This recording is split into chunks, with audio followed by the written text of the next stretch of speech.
Welcome to Feel Seen Space. We are a digital platform designed for artists and creatives who yearn for more. At a time of massive change, what does it mean to create? What role does artistic expression serve for the individual and the collective? On this podcast, we try to answer these questions by interviewing artists on their holistic creative processes, their work, and their personal journey. Hello and welcome to Feel Seen Space. Today marks the last episode of season 1 of our conversations. Throughout the past year, we've had the most amazing conversations with artists and creatives around what it means to create today. And what better guest to conclude this with than Stephen Ellcock. Stephen is a writer, a curator, who's sometimes described as an image alchemist. I would argue he's also somewhat of an image archaeologist, as his purpose very much seems to be to gather as many images as possible from every eras, every culture, everywhere around the world, and to rescue them in what he hopes will one day be an encyclopedia of everything. On his infamous Instagram account, at Stephen Ellcock, he gathers these images in a way that makes us realize the common thread in our human experiences, no matter how diverse they may seem on the surface. Stephen's work is incredibly inspiring, and his career path is just as rare. But eventually, his devouring obsession for researching old artworks every night turned into a job that he pretty much invented for himself. Stephen's work is a personal reference for me in terms of intellect, of taste, of depth. And whenever I feel drained by the overwhelming amount of flat content that devours us every day, I turn to his work, his Instagram, his books, to fuel me and reminds me of the sacredness of imagery and artistic expression. We're really honored to have Stephen Ellcock on Feel Seen Space.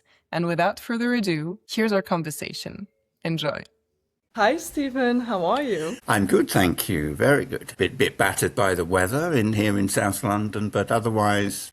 We are big fans. We've been following your work for quite a while. So now you've been working on your last book, Arc. Do you want to tell us a little bit more about it? The Arc has just gone to the printers, not actually published until September. So it's been a long process because it's a very, very ambitious book. A sort of larger scale than my previous books, and with various expert guest contributors, things. So it's been a labour of love, but it's also been quite exhausting putting it all together because it is the most ambitious book that I've attempted. And it will be published simultaneously in the UK and the US. And I've several European territories in late September. So in a previous interview, you talked about ARC as a manifesto for a better Earth. Can you tell us about the full scope of the project and the team you worked with? This is the book that I've been wanting to do since I started publishing books. In fact, since I started posting things in a serious way on social media. As the title might suggest, it is an attempt to create a kind of an ark, a Noah's Ark for the 21st century, but in book form, which is probably absurdly ambitious. And obviously, the scope of it has to be curtailed. I can't possibly include every species in a book, unless it was a sort of multi-volume work. But I've tried my best. So it's basically bearing witness to the world that we're in danger of losing. It's all the things of the natural world, all the flora and the fauna that needs to be saved. And it's a celebration of the natural world, and also a warning of what we stand to lose with accelerating climate chaos and things like that. I hope if it works, if I've done what I set out to do, I hope it will be the most ambitious and most exciting illustrated book about the natural world that's been published in recent years. It's also an attempt to do something like but I loved the ambition when people like the late 19th and early 20th century, where at the dawn when at the age of the new age of mass literacy and things, there was a voracious appetite for educational books and books that taught people that were affordable and were within the reach of people of modest means.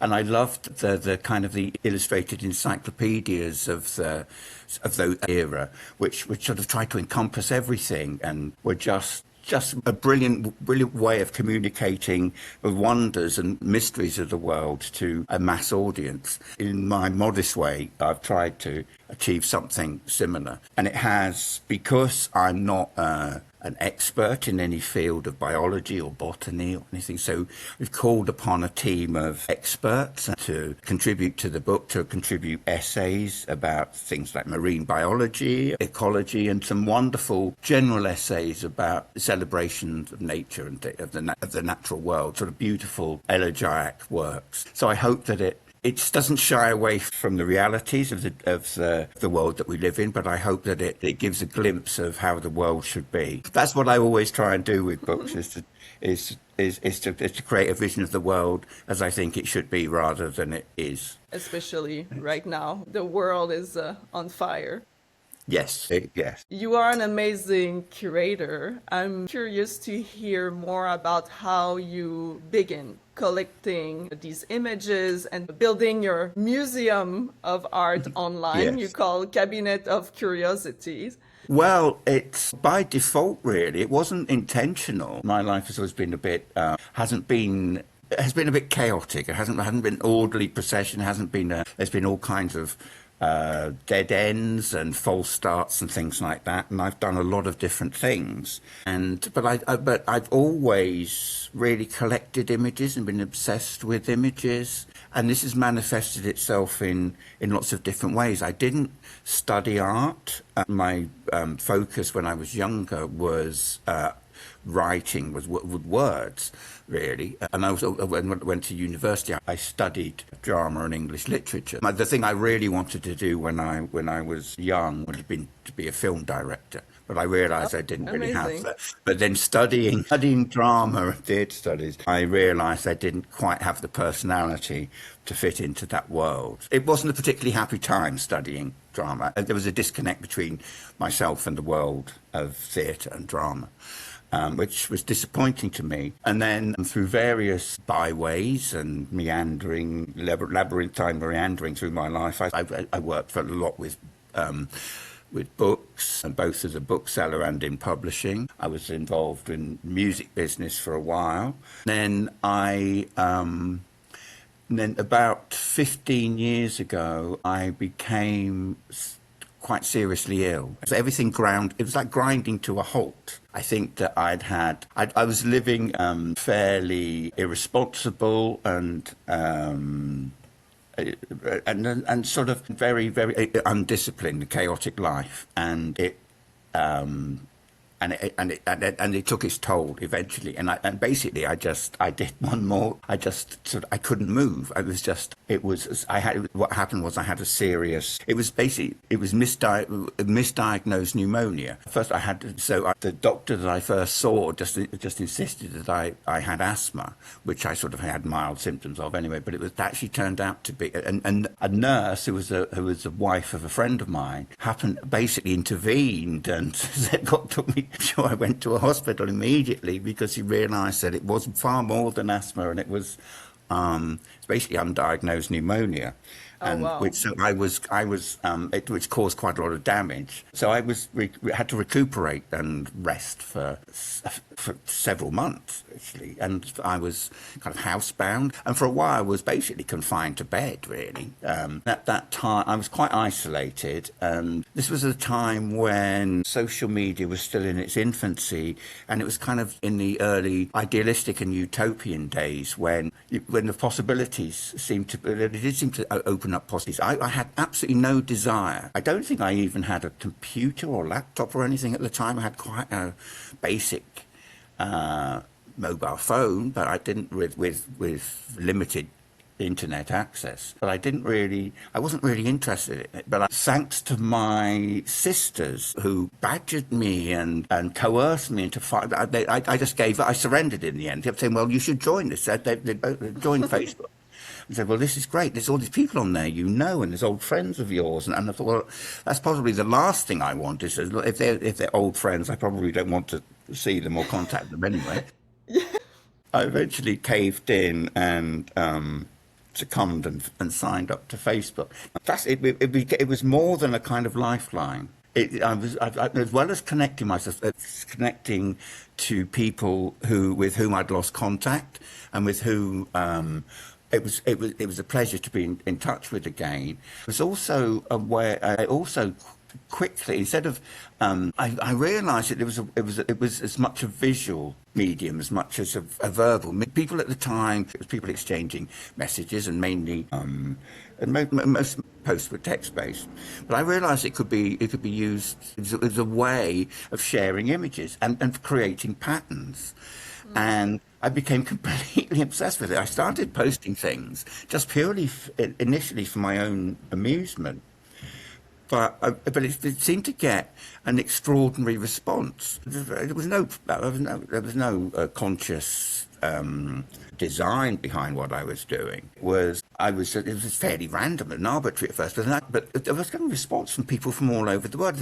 What are they responding to? And then realised that there was a way of communicating messages and quite complicated, quite complex ideas through curating images that was free for everybody to see, and it kind of snowballed from there. And when it really took off, as I started, because at that time it was possible to compile albums, themed albums of things, which were infinite, could be infinitely expandable. And this to me was incredibly exciting. It was like creating whole galleries, and in fact, it was based on sort of downloading things, the public domain things from museums and institutions and libraries and other resources. And I became completely obsessed with this because the response was phenomenal.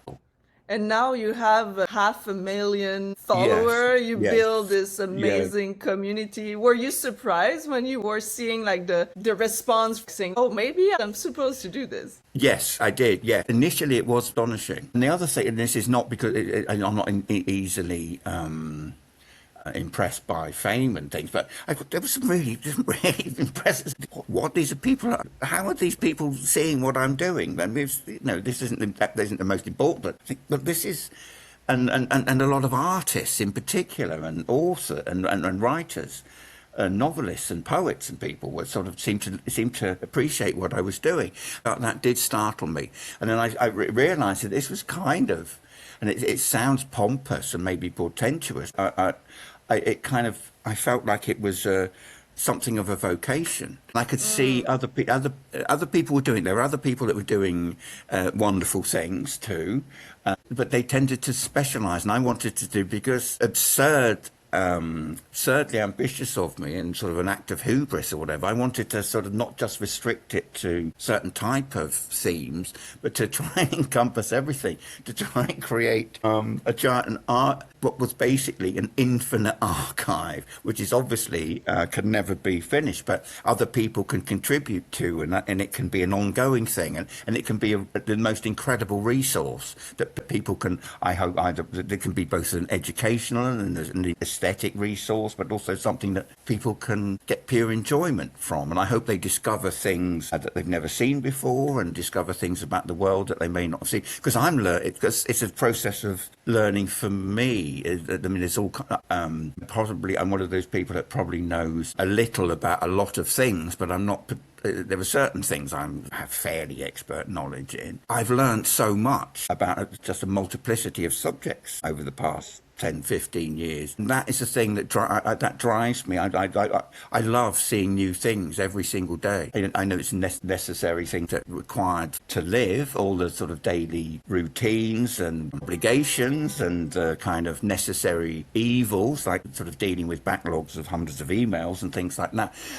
My release from that is just finding other things. It's just going down rabbit holes all the time.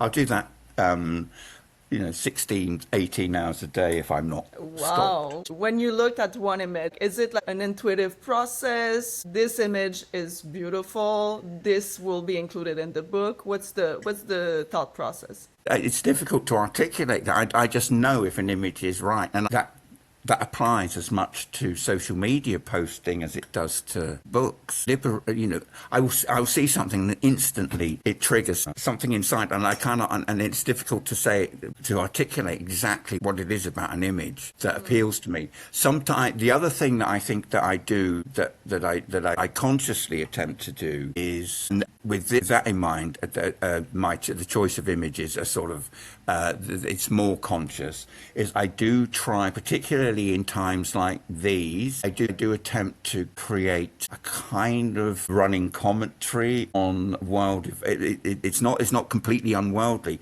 I am engaged with the world and engaged with the world of politics and engaged in the world of current events, but I try to create a way of commenting on things that are happening in maybe an oblique and metaphorical way through the images I choose. And those images, it's more obvious what their appeal is when I come across them. People sometimes say, if I posted something like a photograph, a news photograph or something that's obviously directly, is more overtly related to current events or world news or whatever, I will often be criticized, and people will say, well, why are you doing this? Why are you venturing into politics? Please stick to images, and please stick to art. And to which my response is always, well, to me, everything I post is political. If I post an album of Golden Age Dutch flower paintings, to me that is political. This is a vision of the world that we should cherish and that we need to protect as much as possible. Everything I post has a kind of political intention. In your work, there's the theme of spirituality, mysticism, astrology, tarot. Yes. Can you explain how spirituality has a big impact on you and your work? Well, my relationship to reality has always been slightly askew. I was sort of slightly detached from things. So I've always viewed things through a lens that isn't possibly conventional, and I tend to look for deeper meaning within things. And the things that really speak passionately to me are the things that reveal the world around this one, or the things that behind the veil of the world that we inhabit. And there is undoubtedly, not necessarily, I don't adhere to any particular religion or any particular spiritual practice. I believe that there are such things as eternal verities and eternal truths, and I think that there is a way of glimpsing a meaning beyond the trivial that we're confronted with every day. And I think there are lots of ways of accessing that. I have been described as, and I'm not necessarily agreeing with this, I have been described as an image alchemist, which is a description I like. I like the sort of juxtaposing images to create a third thing. So putting two images together to create a third meaning, which is what magic is. And I think that process can give people an insight into to view things in a new and different way. And also I think that I've also been described by a very close friend of mine, Letitia, as a iconomancer, which is a phrase I really like. It sounds like something out of Tolkien or a sort of Game of Thrones or a fantasy novel or some kind of Merlin type figure, which I would love which would be a wonderful thing, but obviously I don't consider myself to be that. But to sort of as conjurer, to use images as a way of creating an alternative and creating patterns of images and associations of images in a way that somebody would tarot spread or I Ching or whatever, to create something completely new, to create magic out of the juxtaposition and association of things, if that makes sense. Yeah, that's beautiful. And as a photo curator myself, I would like to dive more into the practical side of your work. So when you collect images, do you print them? Do you have folders on your laptop? How do you organize and collect the work? Well, it's chaos. Sort of organized. A lot of it's in my head. I don't print them off. I used to. It's a terrible waste of resource. I shouldn't. This is a bit of a confession. I did used to print resources off on Office. I had the last job I had, I did actually exploit their resources and print images off, which I know is terrible for the planet, etc., and shouldn't be condoned at all. Now I do. I do have hundreds and hundreds of folders on laptops, hard drive, and things. It's there, and I sort of know how to access them. There is a system, but it's very much my own system. I think it would be impossible for anyone else to find. But then it doesn't necessarily follow an obviously rational or logical pattern. The way that I file things and the way that I store things. So once I start seeing an association or coming up with ideas of things that might be on the surface as incompatible that I think could be made to make an interesting juxtaposition, just look interesting in a book or just on social media as an Instagram post, for example. I will put those together. I will store those together, even though their subjects may be wildly disparate. So it's kind of, it's this ever growing. I did actually start culling some images recently. I did actually delete quite a lot from drives and things because I thought they was just too much. It's actually quite good. It's as I get older, I'm less attached to things. I'm less attached to material things, and I feel this impulse to declutter, and then that includes kind of metaphysical decluttering, but also things that aren't sort of taking up physical space, but taking up maybe psychological space. And to me, that would include having files that I'm never going to use again. So I did have quite a big clear out of things recently. It's good to let go sometimes. Yeah, yes. And in terms of sequencing, have you seen your images on wall of galleries, or is it something that you would like to see? It is something I would like to see, yes. I've worked on a few exhibitions, but I think that's something that will happen more often in the future. Although I have to say I've had a couple of unhappy experiences with that. I'm slightly put off that because I'm not a total egomaniac or control freak, but there are too many parties involved in commercial exhibitions. And then it involves too much compromise. So when I have contributed to things, I've always felt that it's been a bit of a letdown and a bit underwhelming. I'd love to have free reign to do something ambitious, but I think that will come. In terms of your work, you work alone, right? You're in front of your laptop a lot. How do you see collaboration? I really enjoy collaborating. The vast majority of my time is spent alone, working alone in laptop and at home. I don't actually, very, very rarely do I ever work inside another institution. I don't actually go and see physical archives. I have done on occasion see some extraordinary things, and there were some wonderful things that I've been looking at recently that sadly are not yet digitized, and so they're not actually online, but are just incredible. I would love to do something with in some distant future.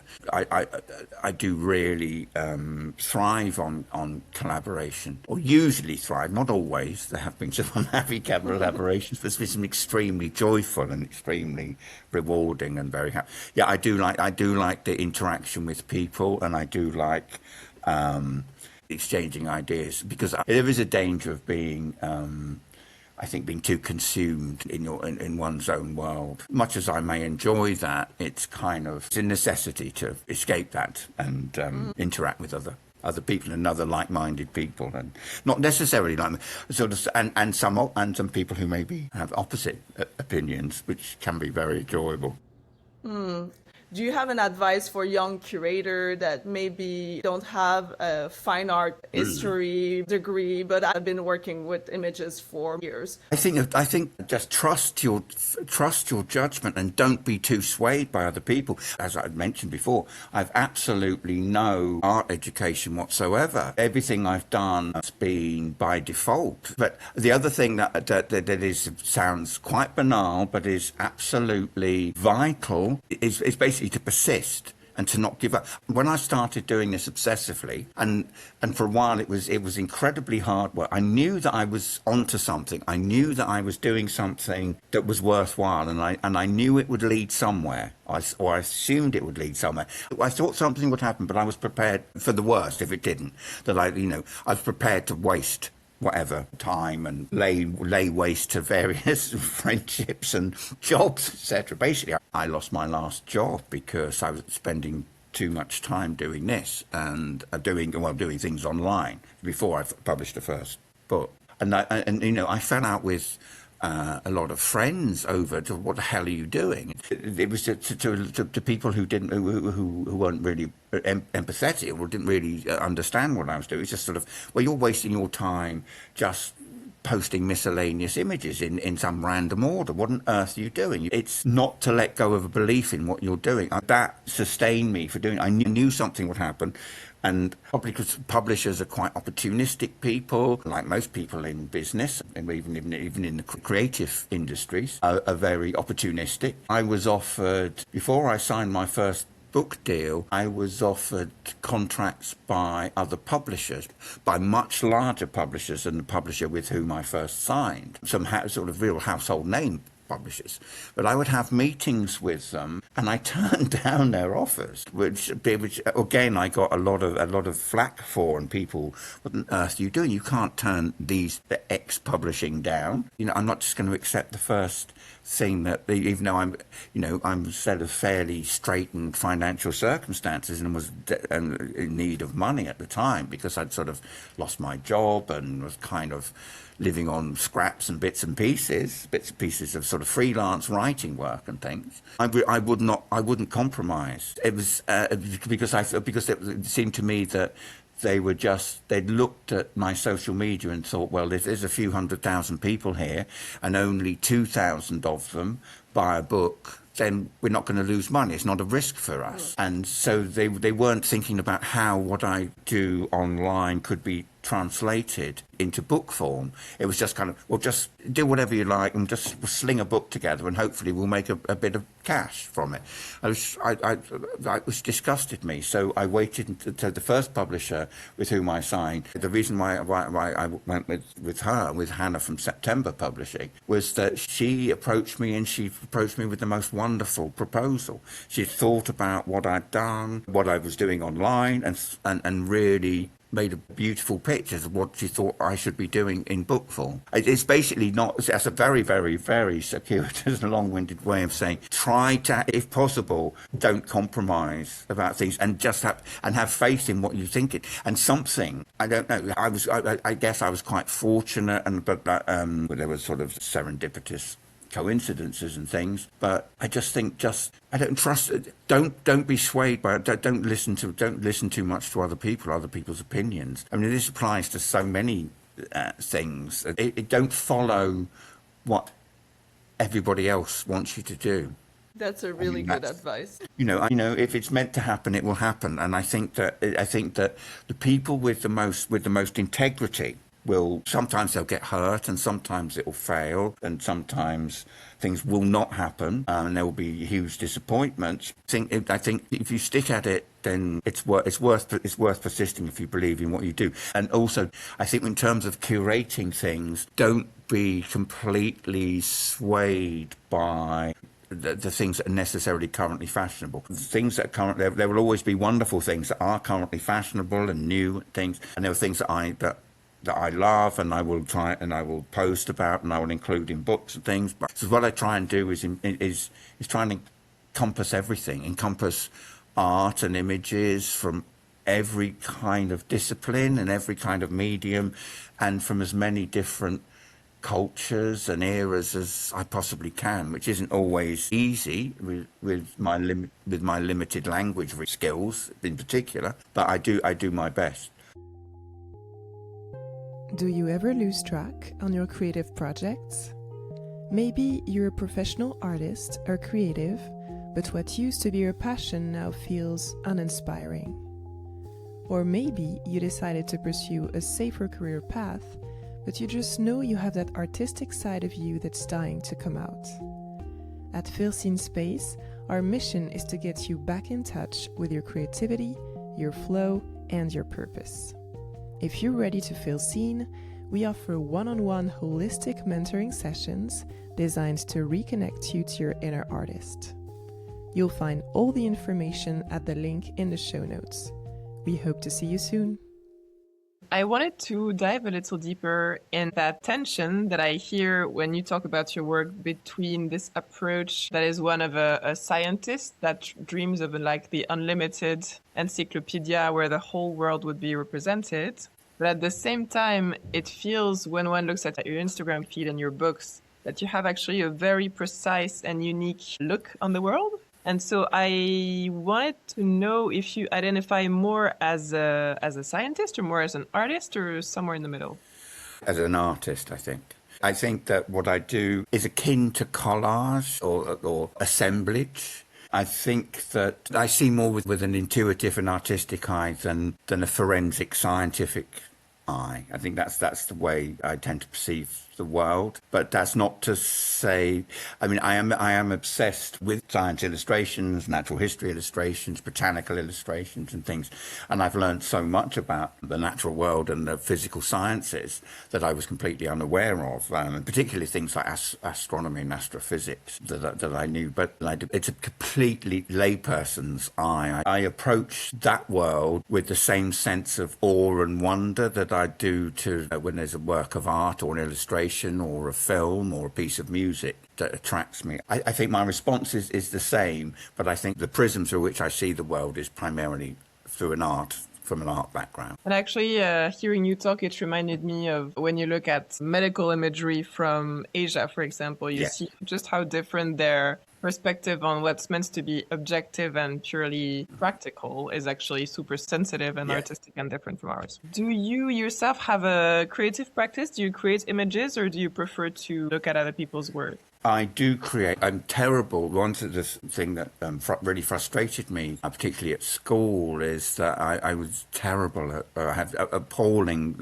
drawing and painting skills. And that's something I really wanted to excel at, and I just couldn't. I just didn't have the practical aptitude. I suppose I could apply it later in life. I could try again, but I love taking photographs, but I don't consider myself to be a particularly great photographer or anything, and it was mainly for my own enjoyment. And if I do things for my own that are not for public consumption, it still tends to be writing. I write a lot with poetry and things, which is not for public consumption. It's for myself. That's the other thing I wanted. I mean, these are just impossibly ridiculous ambitions, but it's good to have these ambitions when we're very young. The other thing I wanted to be, apart from a film director, was poet. I had some sort of success on a very small scale when I was young as a poet. I was considered, whilst I was still at school, a bit of a prodigy. There were like documentaries on BBC radio about me and local radio really about me and things. And I was encouraged to do that and encouraged to study creative writing as a university degree. But I was obsessed with film at the time, so I turned that down and opted for drama instead. And then I stopped writing for pleasure soon after I was at university. My life took another path, and I suppose that kind of creative thing I was expressed via music for a while. And then I only really started writing again after my music career I had ended. And then there was a fallow period again, and then it's only recently I've started writing again.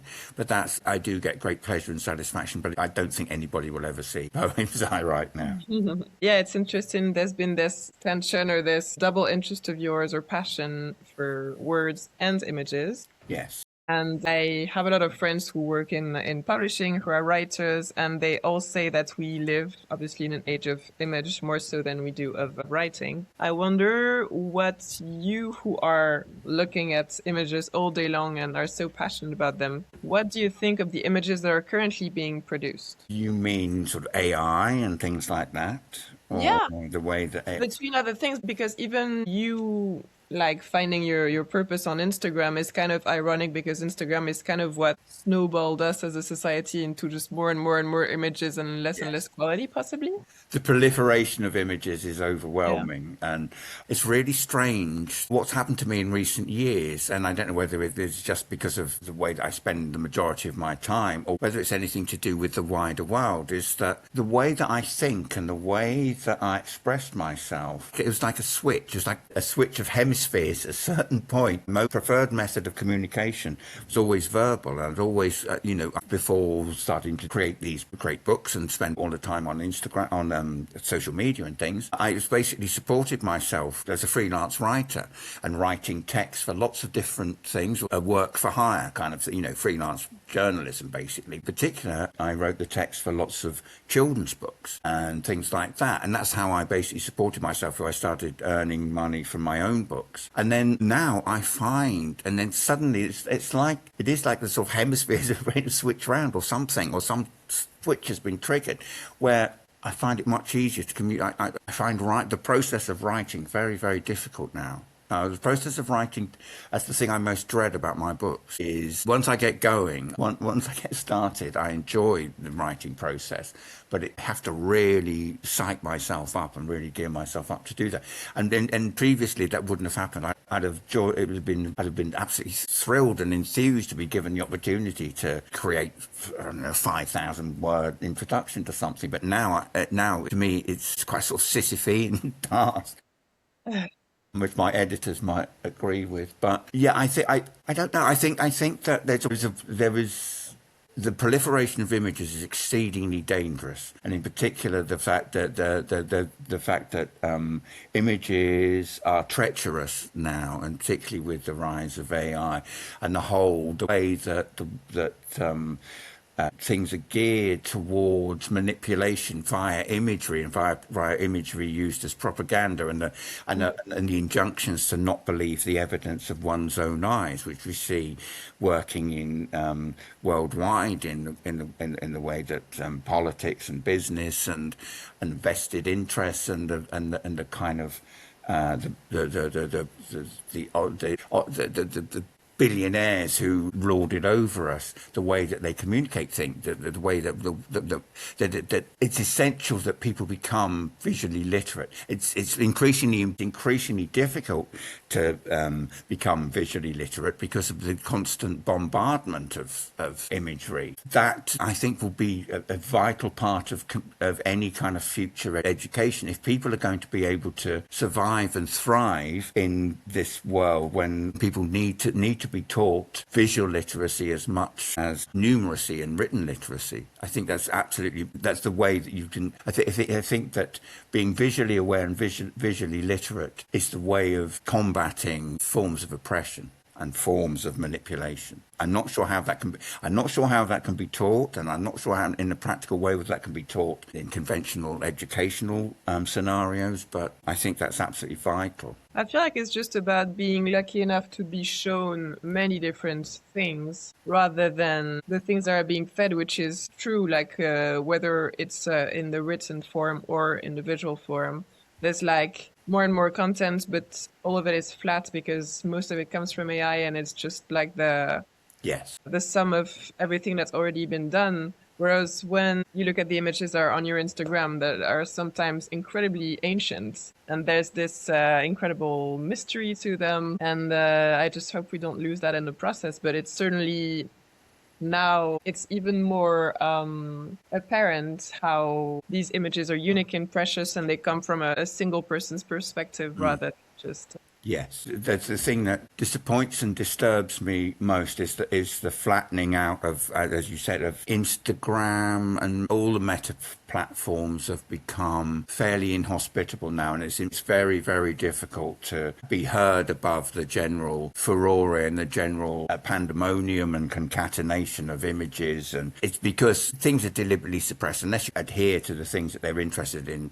including making short form videos videos and other sort of content. It's still images they're losing the battle to be heard. And I refuse to change what I do at the moment.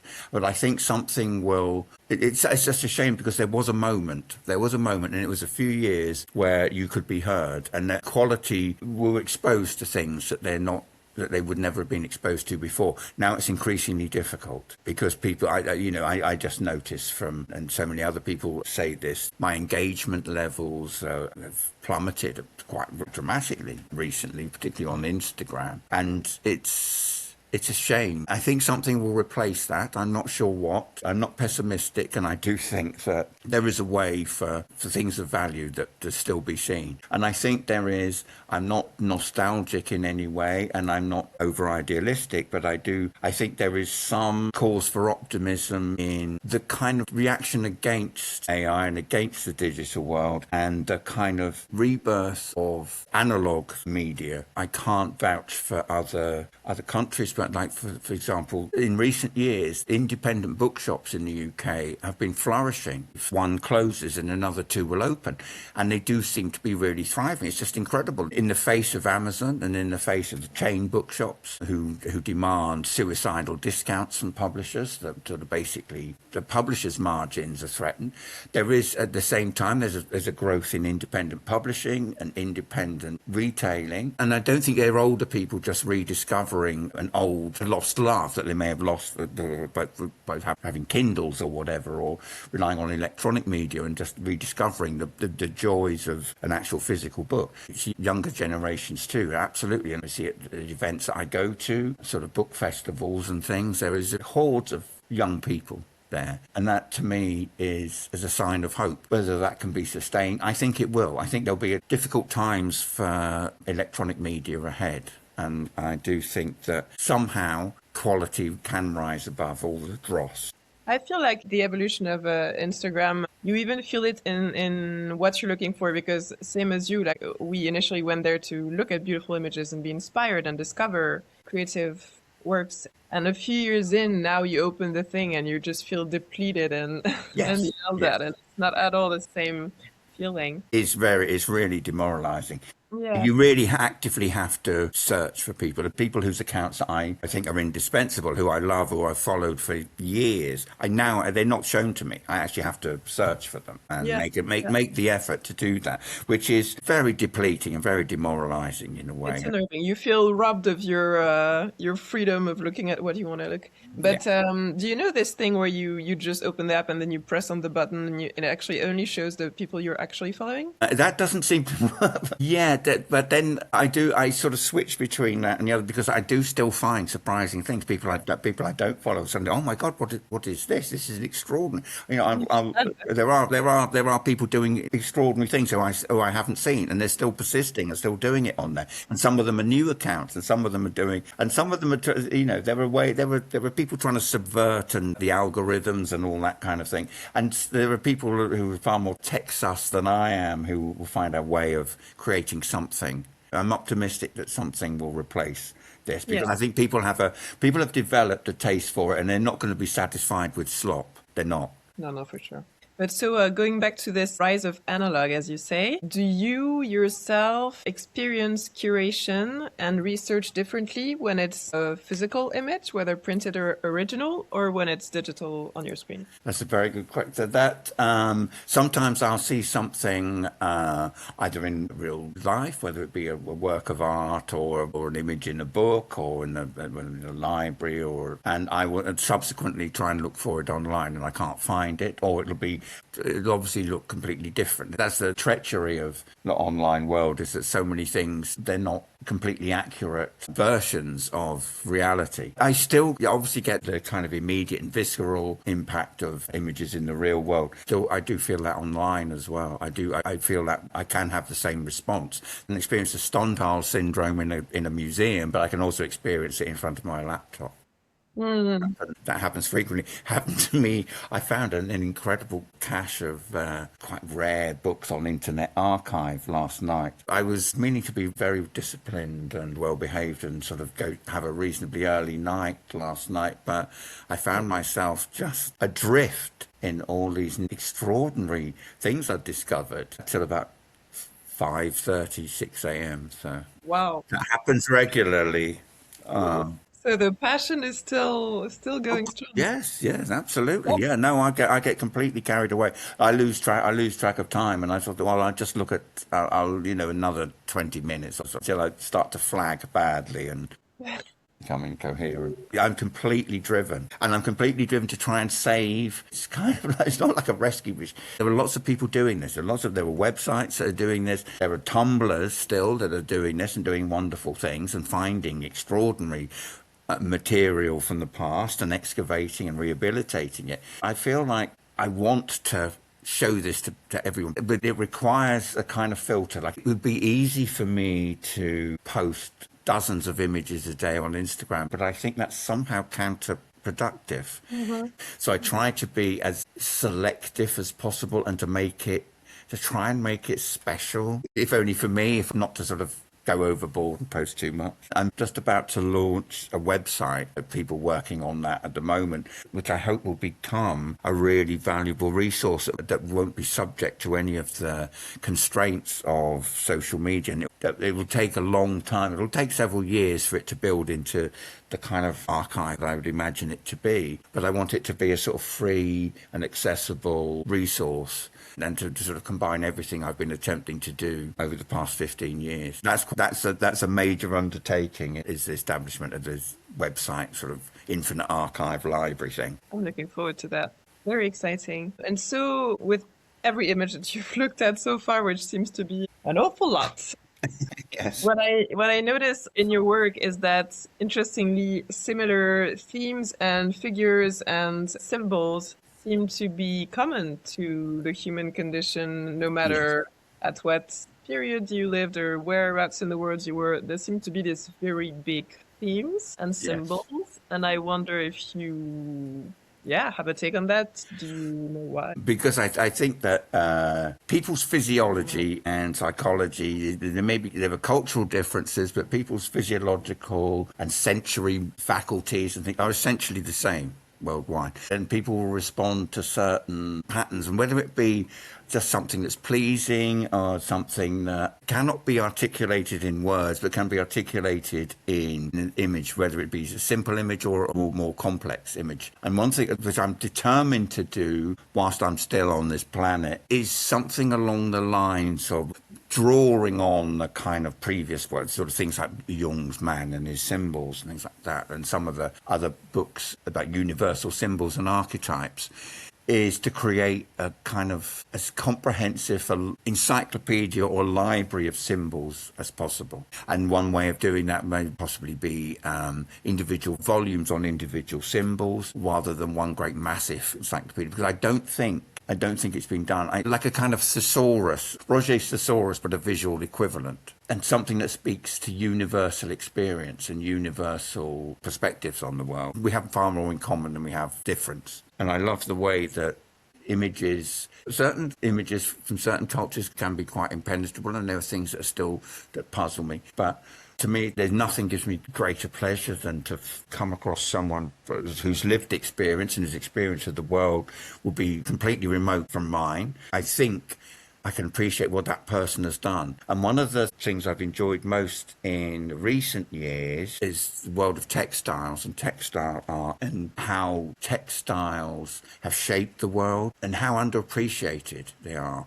How, the most extraordinary and complex messages are created by people who will never be known, who will always remain anonymous, often people living in circumstances that are pre-industrial and would have very little technology and things, but can create objects that speak a universal language now. There are certain types of textile I'm particularly obsessed by, and they include things like Indian kanthas, which are primarily, well, they're Indian and basically Bengali, South Asian rather than specifically Indians. And it was an art form which is basically recycling old rag and old saris and dhotis and things and creating objects that were often used as bags or containers or as covers, furniture covers or altars and things like that, but also sometimes purely decorative. And the techniques that were used to create these, they're extraordinary. They can range from the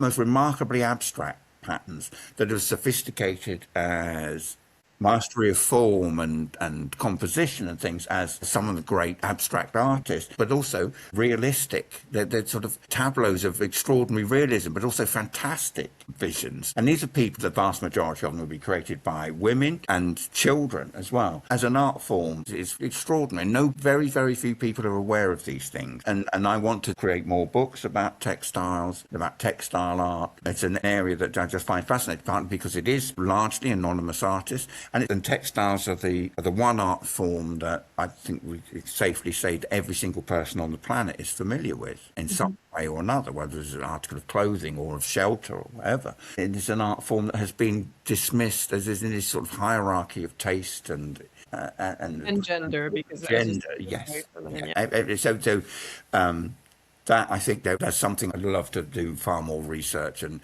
to help do whatever I can to make textile art more visible.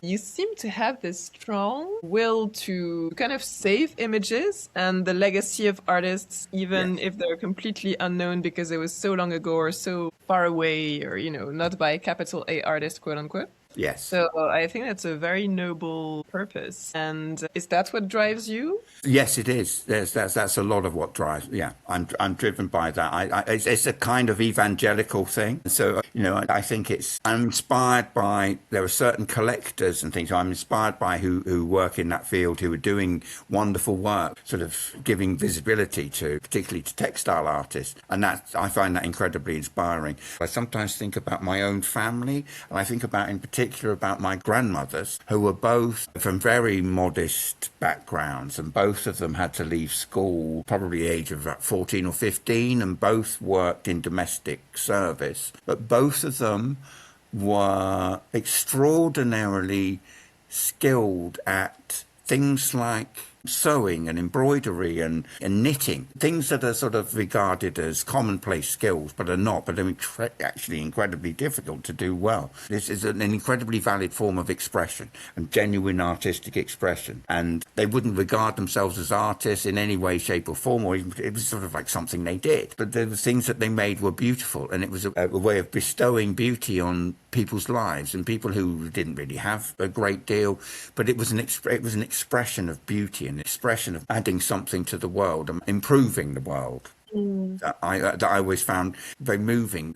And that experience can be multiplied millions of times. That same experience will apply to millions upon millions of people, tens of millions, that will recognise that. There's so much that needs to be unearthed and needs to be rediscovered. And so, last question, what role do you think art and beauty serve in this world? I think they're a corrective to chaos. They're the antidote to all the turmoil and the greed and extraction and exploitation of the world. Beauty is not purely decorative, and art should never be purely decorative. They provide us with the tools to make sense of the world and to make sense of other people and everything around us. I think that great art and true beauty are transformative, basically make sense of everything. I think that we're surrounded by so much darkness and so much bleakness, and we're encouraged to sort of limit our ambitions and limit our horizons and circumscribe our horizons and not wish for too much. And that needs to be fought. at every opportunity. True great art and true beauty challenge all those things. They challenge the traps that ensnare us. And there's a lot of backward steps have happened in terms of social progress, and people are told not to expect too much out of life and that we should curtail our ambitions. And art and beauty are tools that we can use to overcome those limitations. Yeah, and that applies, as you said at the very beginning of the interview, to the beauty of the natural world, but also... Yes, absolutely, the natural, yes. And there's endless consolations even in the most humble of things. Like one of the things when I was recovering from being ill and things were demoralizing for me, I managed to reconnect with the world and find my place in the world again by just observation of the world around me in the most humble creatures, most everyday common or garden birds or squirrels or pigeons or whatever, and water birds in particular. I became fascinated with just ordinary, just nothing, not exotic creatures, but just observing the behavior and the patterns and just the beauty of, and sometimes the disgusting behavior of just ordinary ducks and other similar rails, coots and moorhens and things like that. It actually transformed my life. And so ARC is actually dedicated to the wildfowl and the vermin of southeast London, for giving me a reconnection with the world, find a place in the world again. I hope they knew their contribution. Well, thank you so much. It was so inspiring. Oh, thank you. That's it for today's episode.